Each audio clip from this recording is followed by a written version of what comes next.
Willkommen, lieber Zuseher, liebe Zuseherin. Es besteht kein Zweifel darüber, dass wir jetzt in einer Zeit der Veränderung leben und dass es so eine Situation für keinen von uns zuvor je gegeben hat. Und dass wir alle davon betroffen sind, ist auch außer Zweifel. Mein Name ist Sophie Hellinger. Ich habe weltweit in jahrzehntelange Arbeit Erfahrungen gesammelt, um Menschen zu fördern und zu unterstützen, und zwar in allen Berufs- und Altersgruppen. Und deshalb wage ich mich jetzt auf diese Ebene, um etwas dazu zu sagen aus meiner eigenen Erfahrung. Die Frage ist immer offen: Wir wollen doch alle glücklich sein und Erfolg haben. Ist in dieser Zeit jetzt das Glück und der Erfolg ganz hinten angestellt? Doch das Leben geht weiter. Und da frage ich mich, was braucht es, um das wahre Glück und den Erfolg auch heute in dieser Situation, in diesen Zeiten, auf allen Ebenen zu erfahren? Nicht jeder Mensch ist mit einem goldenen Löffel im Mund auf diese Erde gekommen. Denn diese Menschen wissen es vielleicht einfacher, wie man andere Menschen zu etwas anhalten oder begeistern oder sie führen kann. Doch wer selbst in Etappen den eigenen Schmerz, den Verlust, die Armut durchlebt hat, der weiß es, was es braucht, nach einem ganz besonderen, schweren Ereignis wieder auf die eigenen Beine zu kommen. Ich weiß aber, dass es jedem von uns gelingen kann. Diese Erfahrung habe ich gemacht. Doch die Frage ist, gelingt es jedem von uns? Und wem kann es denn gelingen? Ich behaupte und weiß es, dass es jedem gelingen kann, aber nicht zwangsläufig gelingen muss. Doch nicht jedem Menschen gelingt es ganz einfach, ohne geistige, emotionale und praktische Führung von außen.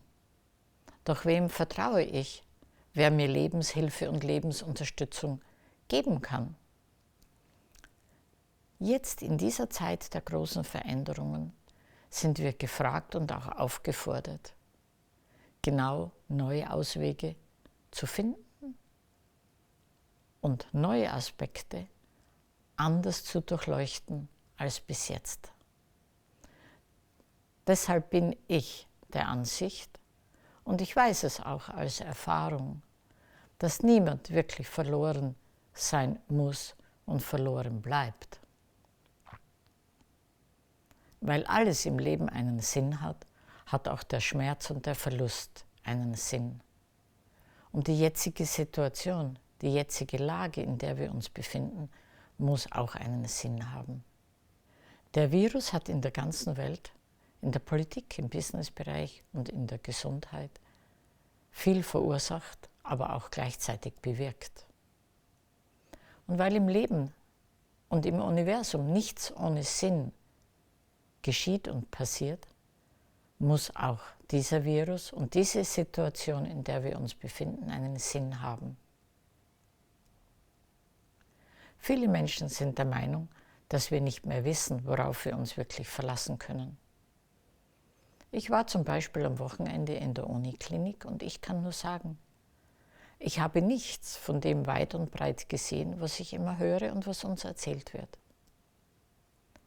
Obwohl sich diesbezüglich die Nachrichten förmlich überschlagen, wissen wir nicht mehr, wem wir trauen und wem wir misstrauen sollen, weil die Nachrichten, die von höchster Ebene kommen und uns erreichen, völlig widersprüchlich sind. Für mich persönlich ergibt sich daraus kein wirklicher Sinn mehr. Somit ist die jetzige Situation eine heftige Aufforderung für jeden, sein eigenes Leben, die Lebensumstände und die Wünsche neu zu hinterfragen, weil nichts mehr selbstverständlich ist. Und jeder fragt sich, wie wird und wie kann es weitergehen? Doch keiner kann eine genaue Antwort darauf geben. Und jeder von uns ist dennoch gezwungen, sein Leben weiterzuleben. Ich habe mir viele Gedanken gemacht Und ich möchte gerne ein Wegweiser sein, um vielleicht Dinge anders zu betrachten als bis jetzt. Und andere Zusammenhänge in den Raum stellen, damit das eine Lebenshilfe, eine Lebensunterstützung ist, worin ich wirklich Erfahrung habe. Jeder ist herzlich eingeladen. Ich melde mich wieder und bringe Vorschläge und kläre und durchleuchte verschiedene Zusammenhänge, um sie in einem anderen Blickwinkel zu betrachten und vielleicht danach eine neue Perspektive zu sehen, zu finden und einen Sinn dennoch in mir selbst zu finden, was mich heute belastet, bedrückt, mein Leben erschwert, sodass ich fühlen kann. Dennoch gibt es für mich ein Glück und den Erfolg in der nahen Zukunft. Ich lade alle herzlich ein und im nächsten Beitrag stehe ich für den ersten Schritt zur Verfügung. Was ist zu tun? Was ist wichtig und was ist unwichtig? Bis bald.